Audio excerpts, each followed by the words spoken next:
बिस्मिल्लाहिर्रहमानिर्रहीम। अस्सलामुअलैकुम वरहमतुल्लाहि वबरकातुहू। दोस्तों, आपका दोस्त होम्योपैथिक डॉक्टर ग़ुलाम फ़रीद आपकी खिदमत में एक नई वीडियो लेकर हाजिर है। उम्मीद है कि आप खैरियत से होंगे।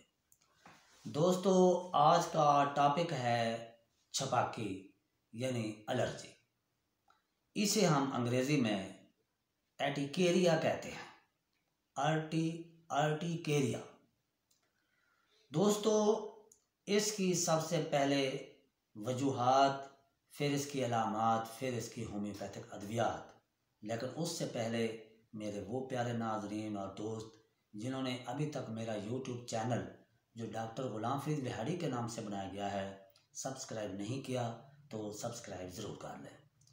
दोस्तों, छपाकी के बारे में आपको पहले वजूहात बताऊंगा कि इसकी वजूहात क्या है।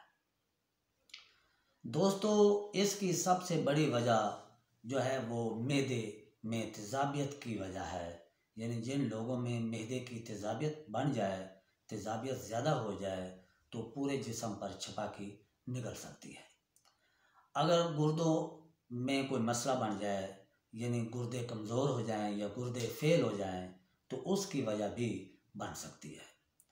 किसी केमिकल की अद्वियात इस्तेमाल करने से भी वजह बन सकती है और अंग्रेज़ी अद्वियात के इस्तेमाल करने से भी इसकी वजह बन सकती है।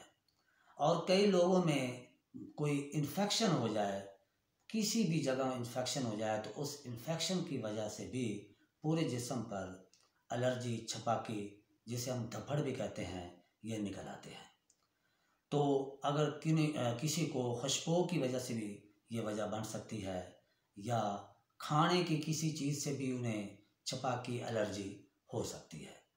तो इसकी जो अलामात हैं वो ये हैं कि पूरे जिस्म पर धब्बड़ निकल आएंगे, सूजन निकल आएगी, ख़ारिश होगी, जलन होगी, सुइयां चुभने का सा दर्द होगा यानी सुइयां चुभेंगी, बेचैनी होगी, गर्मी महसूस होगी और जल्द का सुर्ख हो जाना।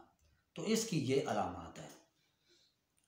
तो ये धब्बड़ और एलर्जी या छपाकी, इसका इलाज के लिए तो बहुत सी अद्वियात हैं, लेकिन मैं आपको जो अद्वियात बताऊंगा वो 100% इस्तेमाल होंगी।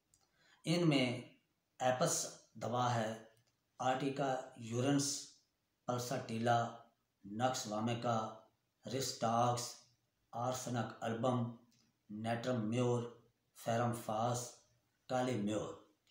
तो दोस्तों, नेट्रम म्योर, फेरम फास और काली म्योर 6x में इस्तेमाल करनी चाहिए और बाकी जो अद्वियात हैं वो 30 में इस्तेमाल करनी चाहिए। तो उम्मीद है कि आपको यह वीडियो बहुत पसंद आएगी।